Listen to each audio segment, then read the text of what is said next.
moving with the cosmos. The cosmos is full beyond measure of elegant truths, of exquisite interrelationships, of the awesome machinery of nature. The surface of the earth is the shore of the cosmic ocean. On this shore, we've learned most of what we know. Recently, we've waded a little way out, maybe ankle deep, and the water seems inviting. Some part of our being knows this is where we came from. We long to return, and we can, because the cosmos is also within us. We're made of star stuff. We are the way for the cosmos to know itself. Carl Sagan. Thank you so much, Mary. And welcome everyone to Gems from the Wisdom Traditions, a conversation circle that is sponsored here at Still and Moving Center every Saturday afternoon, based on our Still and Moving Center almanac, from which Mary read our back cover. And that theme for the year of evolving with the cosmos seems a lot to do in the reading that she gave to us with perspective. And that kind of more distance perspective, even when very much in the midst of our daily lives, seems quite relevant to today's theme for the week, which is dispassion.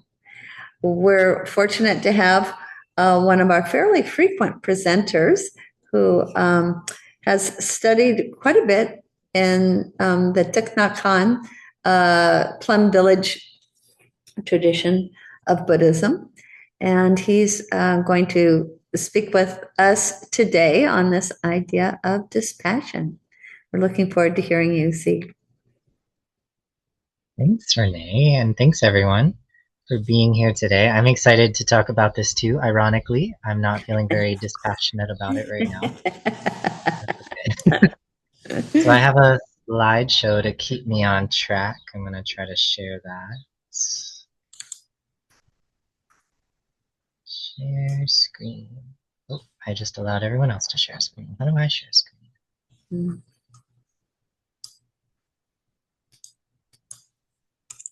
Oh, it's right there. Here we go. Can you all see that okay? Yes. Cool. Fortunately, I can't see you now, but that's okay. I'll be short. I have a couple quotes, some metaphors that I have found very helpful related to this topic on dispassion. So yeah, I'll jump right into it. As Renee said, I've been practicing in the Plum Village tradition started by Zen master, peace activist Thich Nhat Hanh for a while now, 8 years, something like that, which in the grand scheme of things isn't that long at all. And just because GEMS, for me at least, feels like a much more academic setting than I'm used to, I felt like it would be fun to point out that I actually have a Bachelor of Arts degree in Asian Studies. So technically, I have a degree in this. It makes me feel a little bit more qualified. Oh, I will have announced it had I known that. Wonderful. I did not. Well, I did. I took a few classes in Zen Buddhism in college. It was, for me, not the right way to approach it. I'm really grateful that I found this practice. And the teachings and the monastic and community that kind of surrounds Plum Village has been very, very helpful for me. So I'm really happy to talk about it. And I can't wait to have a discussion with you all as well. Great. So first, what came up for me when I saw the word dispassion was a very negative feeling. And that's probably because I grew up in the West mostly. Hawaii's kind of a weird mixing ground, but what was passed down to me from society is that passion leads to success. This was like the first 4 images that came up when I looked up the word passion. It's very much encouraged in our society to be passionate, and that's something that I was passionate about when I was growing up. I felt like I needed to find something that I was going to be passionate about, and that was going to lead me to a successful life, lots of money, all of that kind of stuff. And I was turning into that guy in the bottom right, kind of running after this idea of what passion was, and I wasn't understanding it correctly. I knew I had a lot of wrong views at the time. Uh, yeah, it led me to a lot of burnout. I was heading towards a path of working at a national lab. I was going to solve the energy crisis by inventing fusion energy, which I didn't realize at the time had already kind of been invented. It's just on its own little path. It's going to take 30 more years before it's ready to go. I wasn't going to be the one to solve the energy crisis, but I was very passionate about it. So yeah, I was very burnt out, kind of constantly, had a lot of anxiety. I never felt like I was enough. So that's where a misunderstanding of passion led me to a kind of striving after passion. And I realized, oh, and this is a Thich Nhat Hanh's teachings come in and just ask, are you sure? Which has been very helpful for me just to question if this is even the right understanding of what passion is. So I looked up what the actual definition of the words dispassion were, and it's kind of the opposite of what I was initially feeling about the word.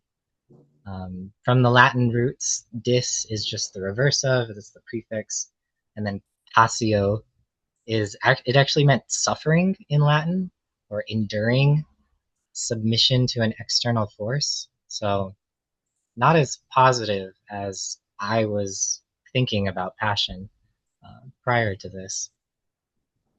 So dispassion as a word kind of just means observing a situation calmly without letting personal feelings skew judgment or peace of mind. When I see a Zen master, any Zen master, like the Dalai Lama, for example, they strike me as very dispassionate. They're it's a feeling that it's hard to describe. Like being in a room with someone who is dispassionate, it doesn't feel cold. They're not disattached. They're not um, unaccepting of emotions. It's like all of the emotions are coming in and they're just washing through, and they're able to just keep a calm presence. And so it's something that I am trying to practice. Interestingly, I never have heard Thich Nhat Hanh use the word dispassion in one of his teachings, and I'm guessing it's because he was teaching in the West and getting feedback from his Western friends, and they would probably tell him that, yeah, dispassion sounds like a really negative word. So he would use other words like non-attachment, anatta in Sanskrit, or inclusiveness, equanimity, upeksha, words that don't sound as negative. And yeah, that has, I think, helped me and probably many other people in the West relate to the teachings more easily.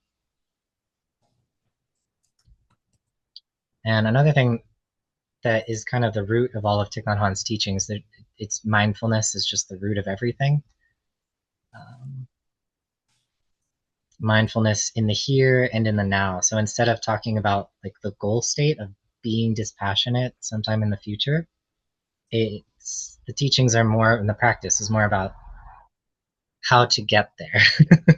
So the perfectionist in me is like, I just want to be dispassionate right now. If that's the goal, I'm just going to be that right now. But I can't if I don't have like the practice behind it. So Thich Nhat Hanh talks a lot about mindfulness, and he says the function of mindfulness is first to recognize the suffering, and then to take care of the suffering. So the practice of mindfulness is to first recognize the suffering and then embrace it. So taking care of suffering means embracing it. A mother taking care of a crying baby naturally will take the child into her arms without suppressing, judging, or ignoring the crying. And mindfulness is like that mother. We can recognize and embrace the suffering within us without judgment.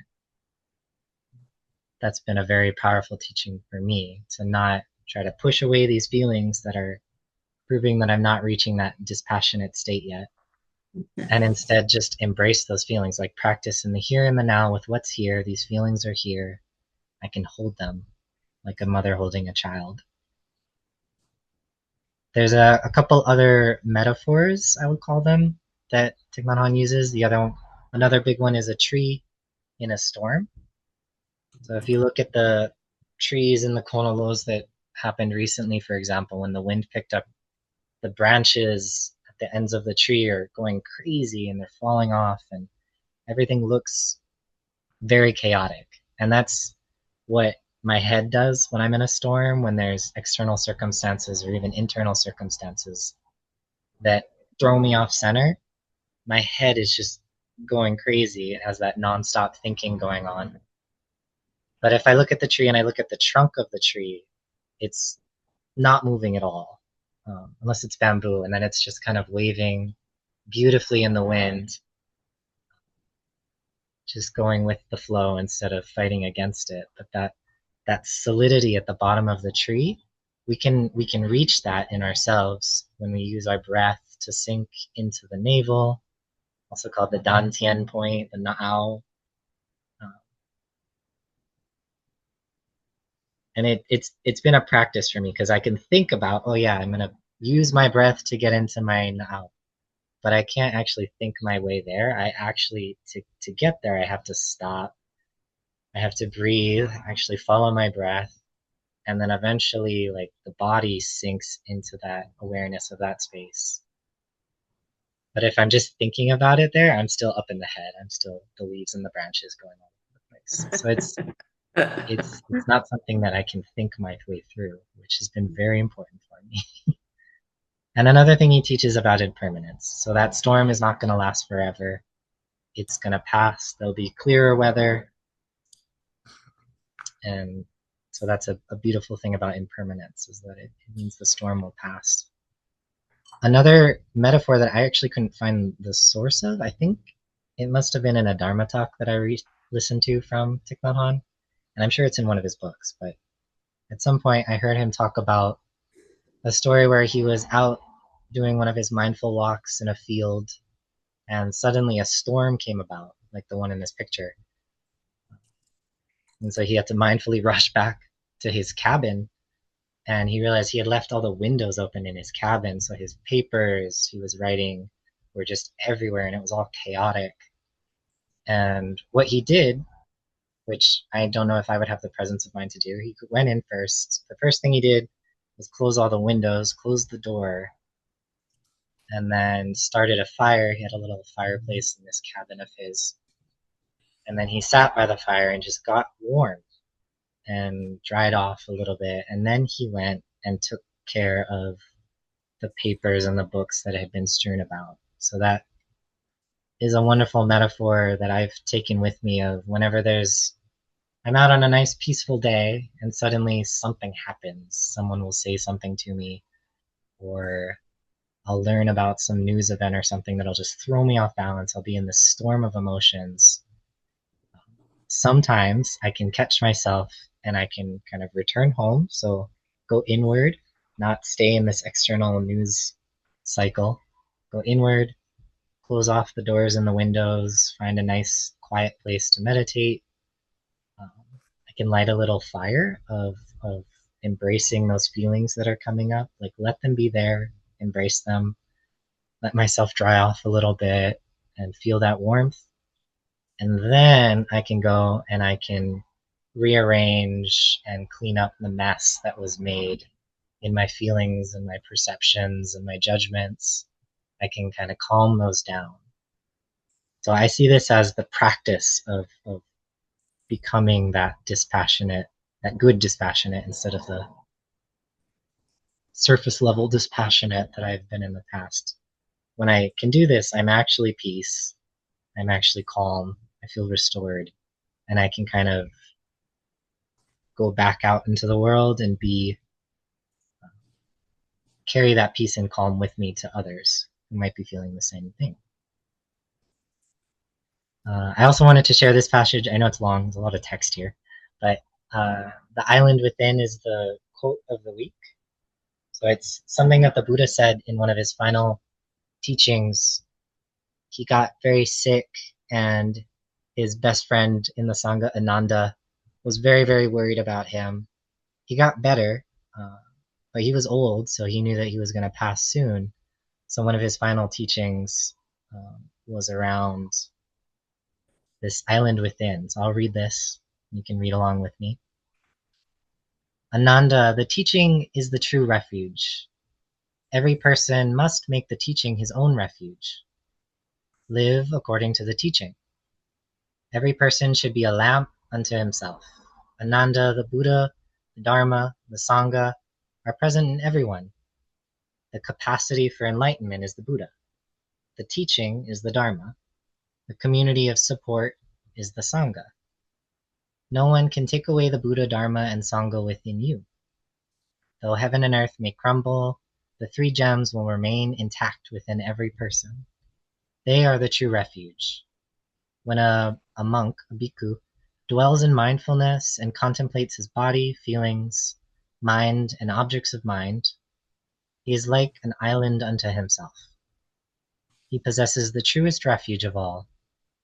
No person, not even a great master, can ever be more stable refuge than your own island of mindfulness, the three gems within you. And this is from a fun book that Thich Nhat Hanh wrote a while ago on like the life of the Buddha. It's incredibly thick. I have not gotten through it. This is near the end of it. But so this is Thich Nhat Hanh's translation of records of the Buddha's teachings. So gone through many layers, but the way Thich Nhat Hanh teaches it, the idea is that the three gems, the things we can go to as a refuge, they are external, but they are also internal. So we can come back to ourselves to find these refuges, and we can kind of generate that solidity within ourselves. So something I'm still practicing. And then one more thing. A big part of the practice in the Plum Village tradition is guided meditations. So usually sitting, this will be done while sitting.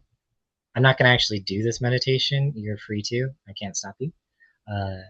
But I know sometimes if we're from a different tradition, talking about the Buddha can be triggering. So I didn't want to do this meditation, but kind of showing how the meditations in the tradition are done.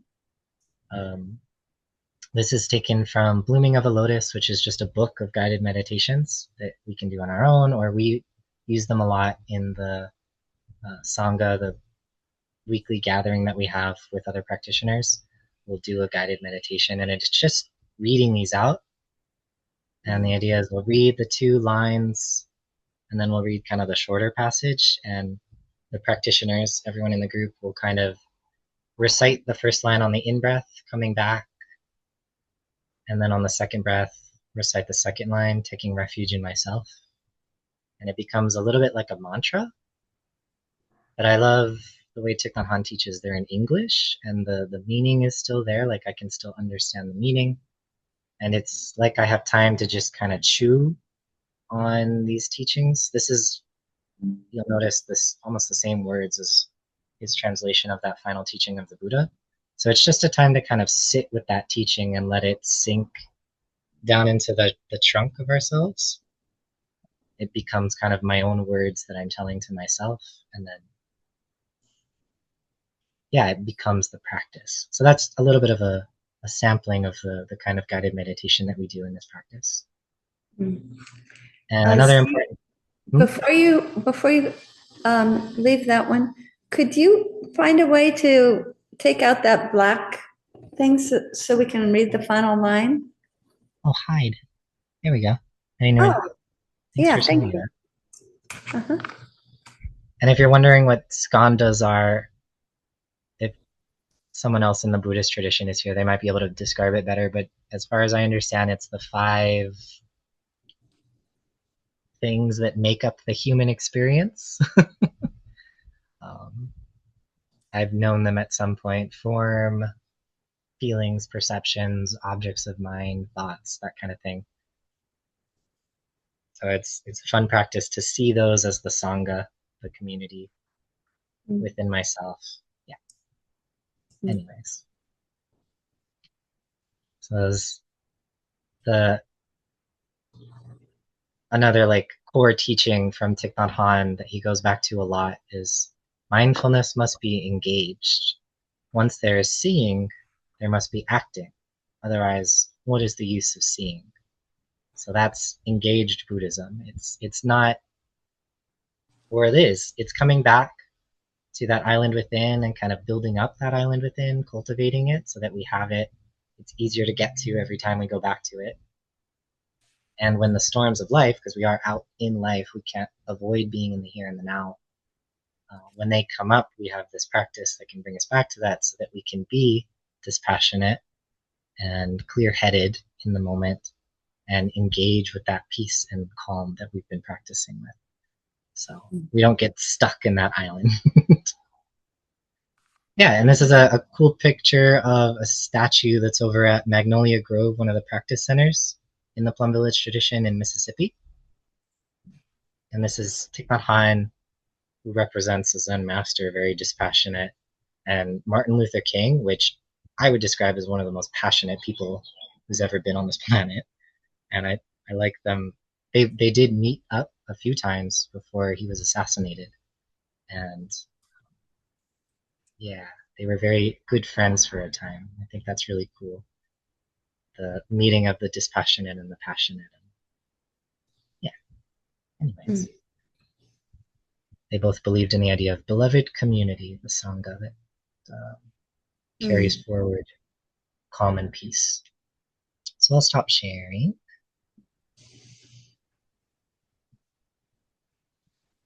Oh. And I can probably send those slides out if you want to see them so they don't have to go full screen again. But yeah, I would just like to have a discussion. I know there's many different ways to practice dispassion. So I'm curious if other people have practices that have kind of cultivated that in them. You all, yeah, everyone on this call strikes me as someone who has that quality of dispassion that can be calm in the storms of life.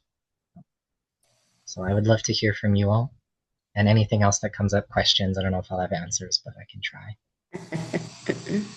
Yeah, and we can let everybody help answer them also.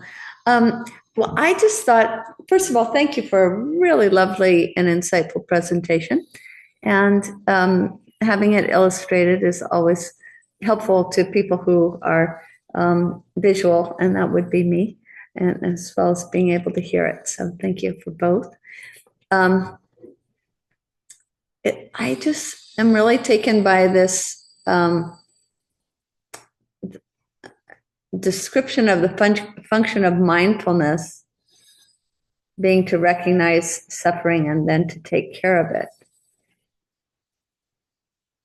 And so it sounds as if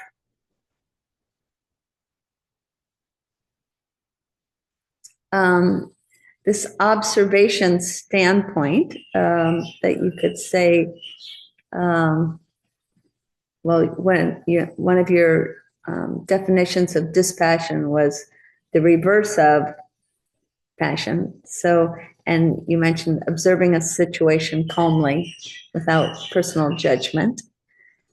So one could misinterpret that as not caring, just being so removed, taking this observer standpoint.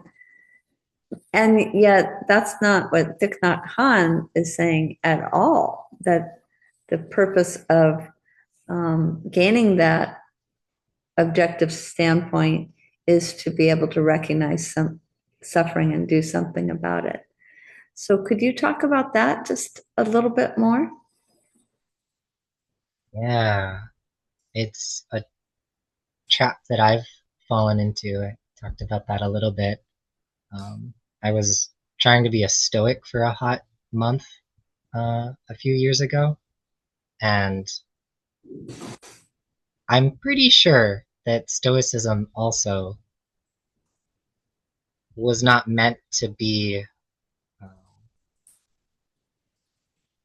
what it really boiled down to me was dissociation. Like instead of engaging with the world, I was kind of using the teachings of stoicism to dissociate from the suffering in the world, to say, I don't want to be part of this. I want to float above it.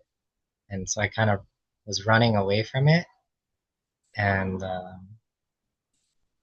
yeah, for a time, I would call myself kind of a robot, someone who didn't really have emotions because I was covering them up. Like I was having the emotions, but I wasn't allowing myself to. I was pressing them down, hiding them, not allowing other people to see that I was having emotions because I was trying to play being dispassionate.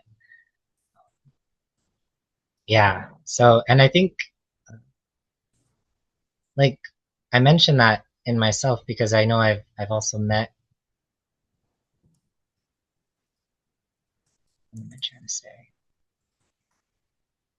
Like I know I also, yeah, there's people I've met who have come off as cold in that way. I'm thinking especially of my father. It's very easy to make fun of my father. Uh, he also likes to, like I did, be apart from emotions, kind of play that dispassionate, like an actor is being dispassionate instead of actually being dispassionate. Like he's still very much affected by emotions. And so when he's doing that, when he's kind of pretending not to have emotions, um, it's very obvious. Like I can feel it. I'm very connected with him. So I can tell he's having emotions and just kind of hiding it. But when I'm with someone who's actually being dispassionate, who is actually, I guess the difference is presence. They're very present with what's going on in the here and in the now. Um, it's very easy to tell. Like I'm much calmer around someone who's actually being dispassionate. Mm. Yeah. Do you think that Yeah. it has, oh, go ahead, Diane. Um, I really loved your talk. Thank you. And I was really struck with dispassionate is passion is not a word that I even think about. I've never thought about it. But if you took the root of those, it's the reverse of suffering and enduring. And this idea of non-judgment, when we recognize the suffering and embrace it, what I heard with the house is that we do have judgments and we do have strong feelings, and yet especially with all that's going on in the world.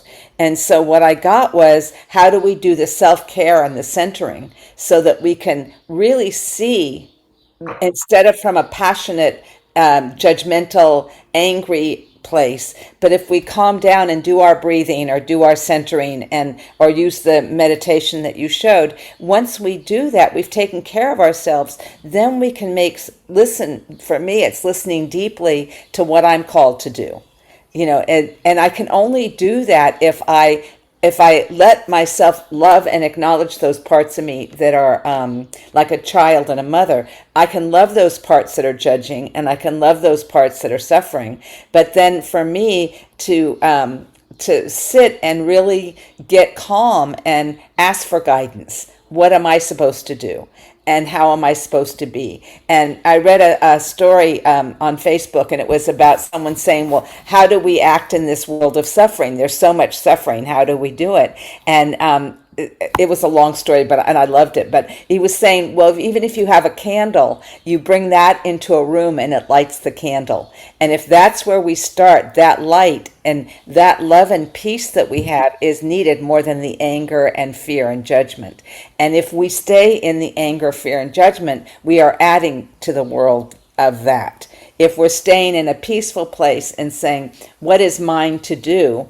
And maybe it's sitting and praying, maybe it's giving money or demonstrating. But if we really come to that quiet place inside of ourselves, we're going to know what we're called to do. And it's only through that quiet that we can move away from the suffering and enduring. It doesn't mean we're not acknowledging it and even our own judgment and our own anger, but holding it as a mother and a child. So I just love that imagery. So thank you. Especially in this time with all that's going on, I think it's really important of how do we work with all the suffering in the world. And I really appreciate it. So thank you, C. Thank you, Diana. Yeah, I love the way you describe that. What I'm hearing is, yeah, when we when we can come back to that place within, find that peace and calm, find that dispassion, and then that inner voice comes up and like, oh, this is the direction. Then we have directed passion, powerful passion, passion that can lead to bringing that peace and calm out into the world and helping others find it as well. Yeah. Nothing wrong with passion.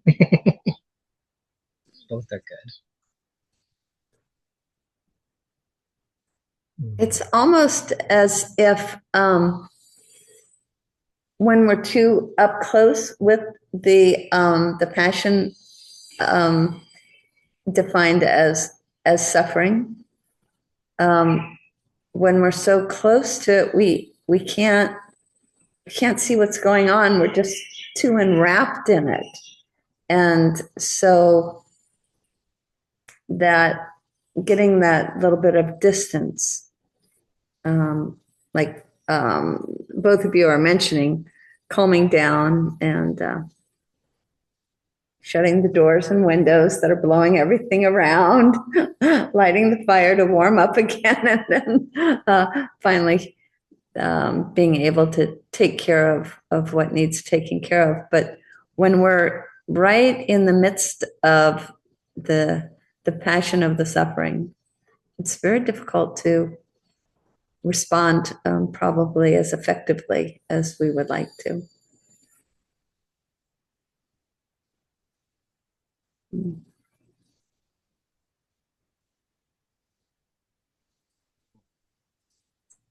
I'd love to hear more from Bob and Adele. I know you both have been learning about Buddhism a lot longer than I have. There's a lot more to that final teaching of the Buddha that I know I'm not fully understanding, especially that taking refuge in the three jewels, something that's still a little academic for me, I guess. It hasn't sunk into my body yet. So if you have any thoughts on that or insights you've had. Well, I found it interesting. You were talking about the island within, and I wonder if you know where that comes from. The quote that was there. Basically, it's towards the end of the Buddha's life, and he's about to die.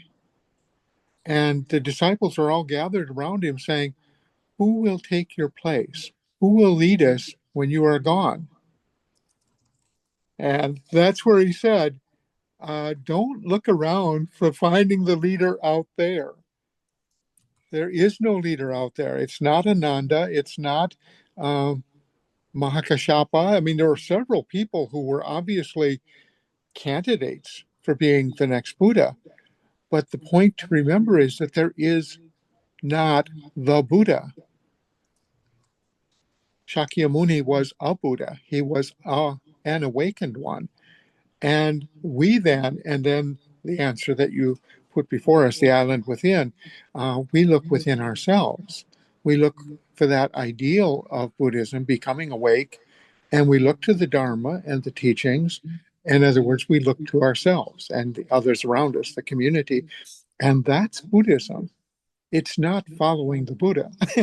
And so it's an interesting dynamic that once you have that, you really realize that he was teaching the practice of Buddhism and taking them away from the idea that they were on the path of becoming, realizing Buddhahood. As you said at the beginning, it's not that place that we get to, it's the getting to. It's, I think in Taoism, the Tao Te Ching says, the Tao is the path that we are walking.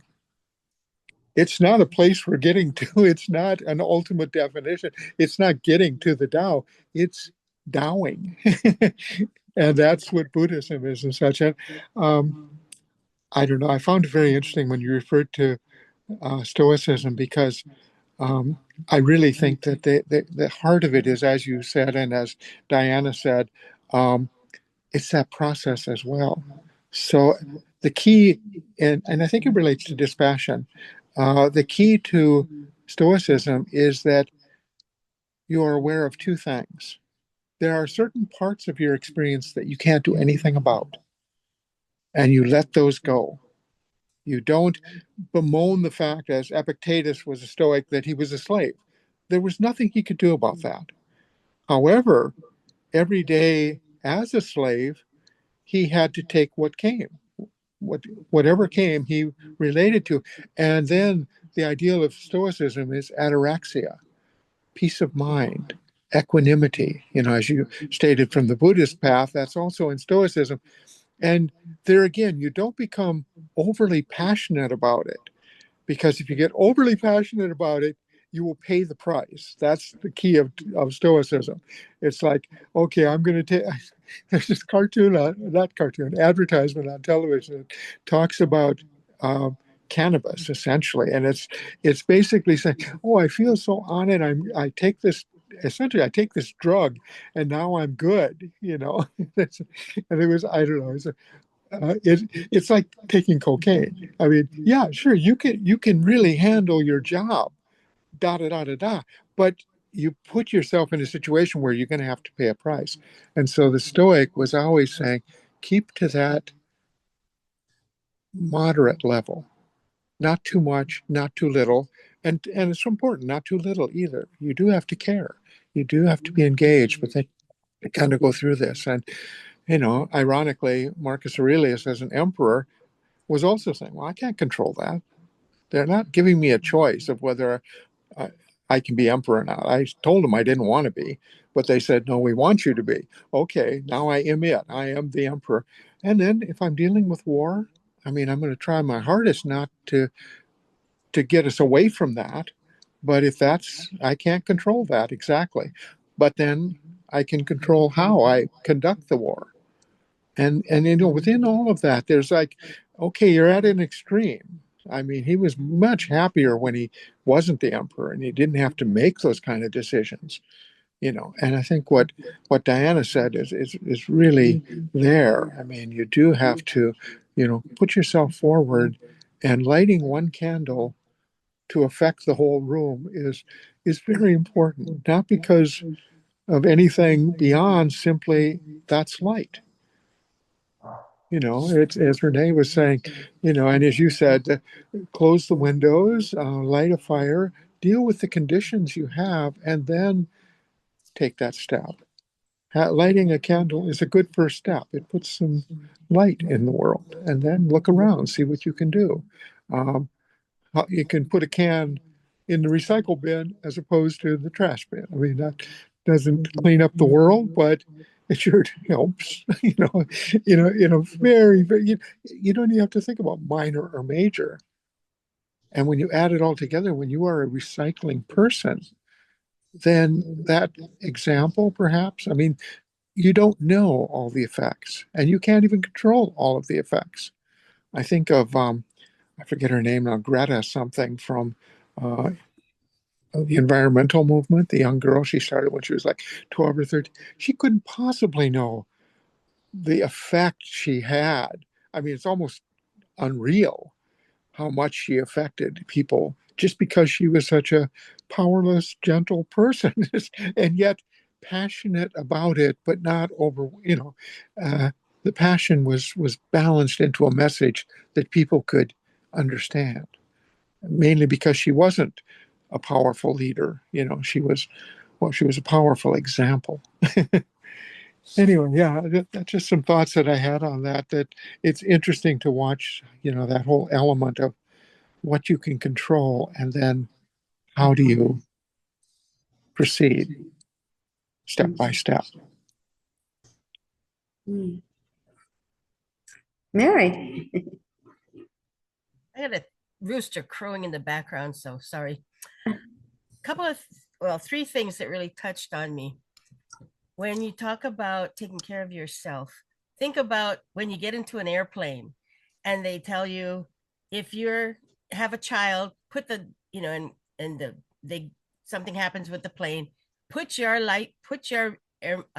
oxygen mask on first, then take care of the people around you. So that was, one. The other thing was that sometimes when we may appear dispassionate, it could also be a survival mechanism, because so many of us have had traumas in our lives. and episodes trigger things, and we we clamp up, we hide in, because we have to protect ourselves, otherwise we would be really crazy. And then, because this is the Easter season in the Catholic Church, thinking about when Jesus was leaving his disciples, he said, I have to go so that the Holy Spirit, the Paraclete, can come and stay in your heart, stay in your mind, your soul, so that you can go out and continue the work that Jesus did. So those are very good parallels. I thank you so much, Z. Aloha. Mary, could you say that again about the Paraclete? When Jesus was about to ascend into heaven after he was raised from the dead, it was 40 days after he was raised. His he was telling his disciples he had to go. And they were saying, why do you have to go? We want you. You raised from the dead. You're good to go. You can be around forever. And he said, I have to go so that the Holy Spirit, the Paraclete, who is the helper, can come to each individual person. And that's when Pentecost is, which is going to be the next week. And so that is my understanding. The Holy Spirit, it's God in us. Amen.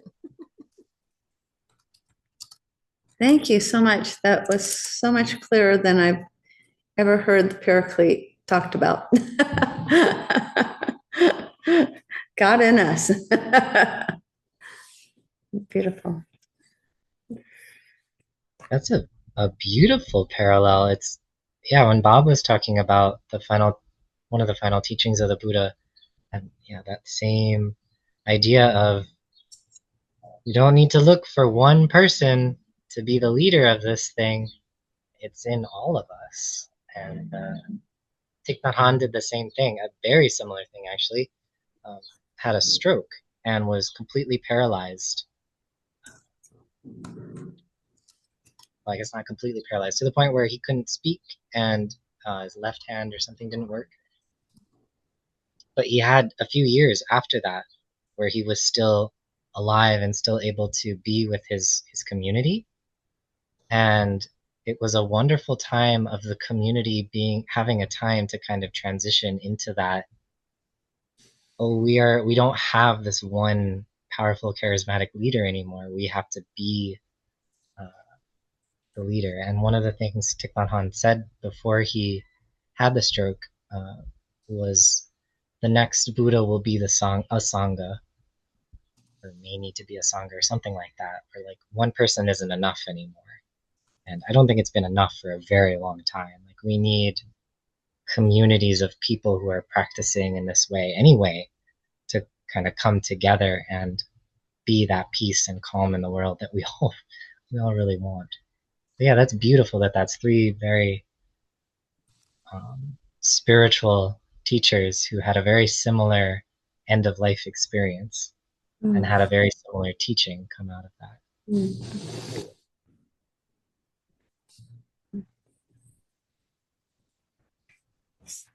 I want to take the conversation in another direction, unless we have somebody who didn't get to add into what we're talking about right now, or has something more to add into it. Bob, is that you? Did you want to add something? I actually want to ask you a question though, Bob. Well, I had one thing that came up when we were talking, is especially when Mary was talking. I love the idea that Jesus was true God and true man.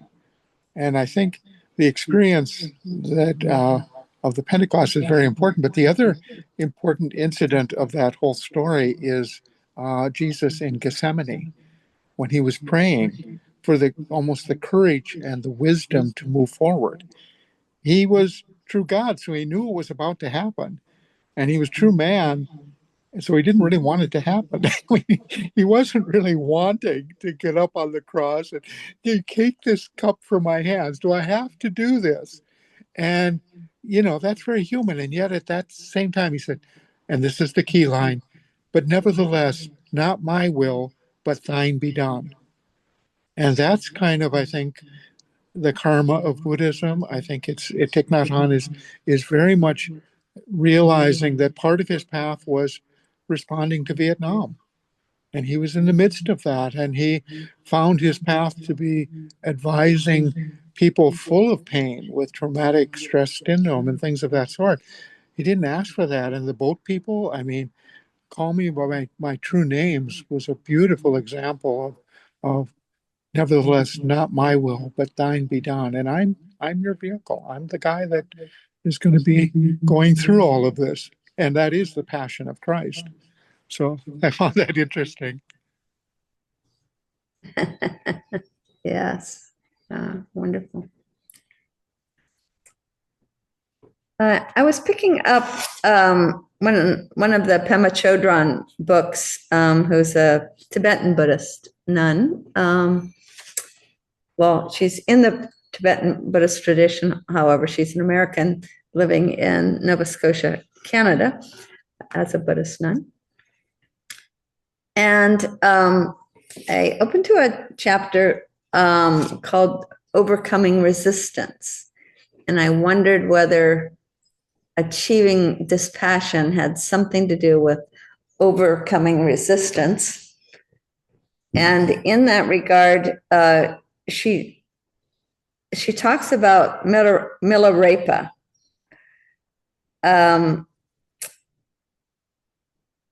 And trying to get demons out of his cave. He lived in a cave and he was trying to get demons out. And the punchline of the story, she says, was that when resistance was gone, so were the demons. So could somebody tell that story if it's pertinent to our conversation about dispassion? See, you need to unmute. I don't know that story specifically, but I feel like I've gone through that. As soon as I stopped pushing away these feelings that I didn't want to have, the judgments that I didn't want to admit that I was having, yeah, as soon as I relaxed into, oh, this is just what's happening right now, yeah, they go away. They stop being such a big deal. Happens every time. As soon as you drop the resistance. Yep. Okay, great. Bobby, can you tell us that story of Milarepa? If you think it seems pertinent here. Well, I think it's very much what was just said. I mean, it's basically, the demons in all the Buddhist stories, you're not going outside of your own experience. They're your demons. And you know what demons are in your cave, the cave being your inner self, and whatever demons you have. And it's memories and all of this sort of thing. And I think resistance is the sort of opposite of accepting your conditions. And then moving forward, you have the path, and that's the critical thing. And there it gets a little different, I think. In Buddhism, a person like Dongshan would say, at the end of the third watch, before the moon rises, third watch would be maybe 3 o'clock in the morning. It's dark, it's calm. It's before the moon rises, before you have reached enlightenment. Before that, don't be surprised if you meet someone and fail to recognize them, and yet somehow retain the elegance of ancient days. And it's that very softness of the path. Don't be surprised if you meet but fail to recognize, because who is there to recognize? There is no one out there that is as a separate person. The fact that you're meeting them means that they and you are related. And that's where Thich Nhat Hanh is saying, call me by my true names. I am the pirate. I am the girl being raped. I am the soldier. I am the soldier on the other side. I am not separate from them. I can't say, oh no, I'm a Buddhist monk, I'm not part of that. That's not the way it is. And that's accepting your demons. In other words, it's letting them out. And then how do you quietly move without so much focus on yourself? Don't be surprised if you meet but fail to recognize what's out there. Failing to recognize is the Buddhist path of not creating duality. It's not you and it. It's not you and becoming. It's not you and whatever else you're thinking about. It's you in intimate relation. The net of Indra means we're not separate. There's no confusion about the people on this Zoom talk. We are all intimately related, and especially true because we really know each other. We love the comments that come out, and we know, that we're engaged, and that's true in a group of strangers too. It's just, that's where you have to let the elegance of the past days come out. You let your teachings of Thich Nhat Hanh guide you in that room full of people that are strangers, because you're not yet aware of the connections. It's not that the connections aren't there. So I think that's what Milarepa is really about, is that's the Bodhisattva. He's a Bodhisattva, and therefore he's talking about the Bodhisattva path. The path is the walking of it. That's how I understand what Prima was talking about. Thank you so much. Wow. Diana. Well, I think Mary or Bob, whoever was talking about the Gethsemane, I think that's a perfect example. Jesus says, I don't want to do it, but thy will be done. And I think that the resistance is, again, there's two things. When we acknowledge our resistance and accept that we have resistance, then we can say thy will be done.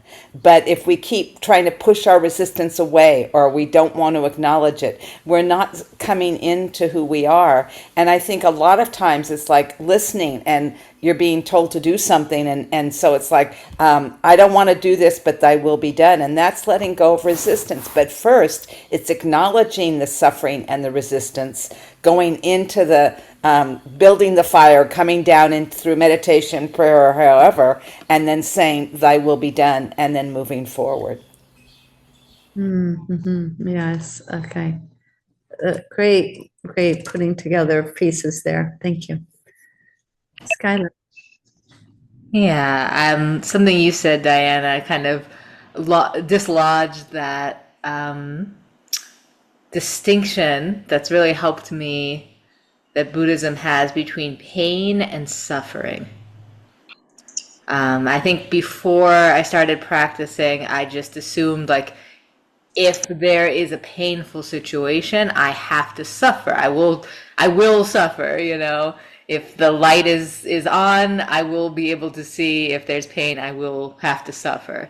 And so my life was very focused on controlling external situations so I wouldn't have to suffer, which is a losing battle, of course, as we all know. And when I learned that, pain is the first arrow, we say, but suffering is the second arrow we shoot ourselves with.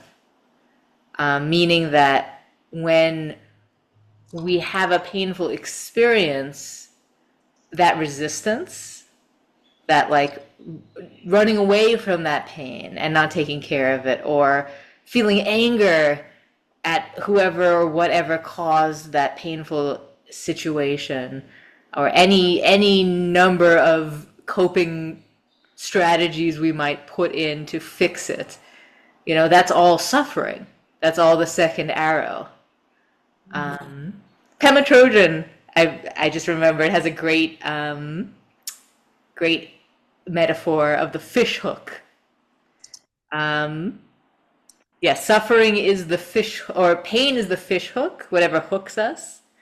And then suffering is our flailing about, our swimming around, and we're just ripping our flesh with this fish hook. Sorry that it's graphic, but I mean, anybody who's suffered knows it's graphic. It's painful, whatever your suffering is, physical, emotional, social. And so I think dispassion is that taking the fish hook slowly, carefully out.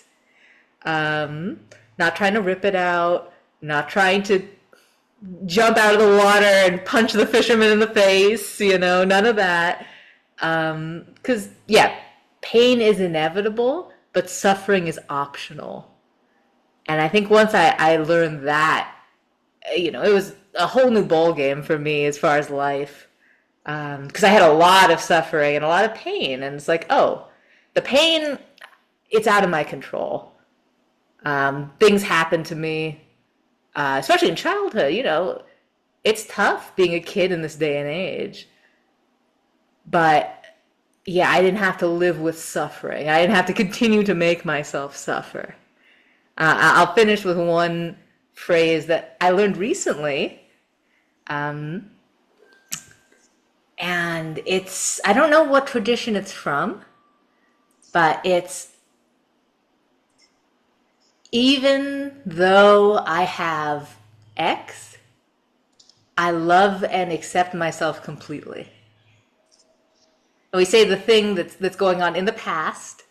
So for example, even though I have hated my parents, I love and accept myself completely. Even though I have hurt myself in the past, I love and accept myself completely. And I think that that's such a nice way of, not trying to shoot the second arrow. That's all. Thank you for listening. Yeah, lots of great points. Yeah, I was just able to imagine how that thrashing would make the fish hook so much worse. Thank you for the analogy. Actually, it was very helpful. How we Easy to tie that all back to the quote of the week of make for yourself an island. Yeah, when we come back to that island, when we go inside, all of that's there. And so when we come back, our job is to kind of take care of all the stuff that's there. Not just our stuff, but like we all inter-are with everything. So all of it is there. To create a place inside of ourselves that is joyful means we're creating a place in the world that is joyful. That's wonderful. So, yeah. And that's really the summary of Buddhism, the Buddha Fourfold Path. Everything is suffering. The suffering is, and seen as so negative, and Buddhism gets such a bad rap that way. But the second noble truth is there's a way out of suffering. And that's, what was just said, Skylar, gently, carefully taking out the hook. And the way out of suffering is to end our clinging, our craving, our attachment, as you said from Thich Nhat Hanh. And then how do you do that? How do you practice that? Well, that's the Eightfold Path. Right action, right speech. I mean, it's such an elegant summary, but everyone focuses on the suffering being the end. And no, that's just the conditions under which we have to walk the path.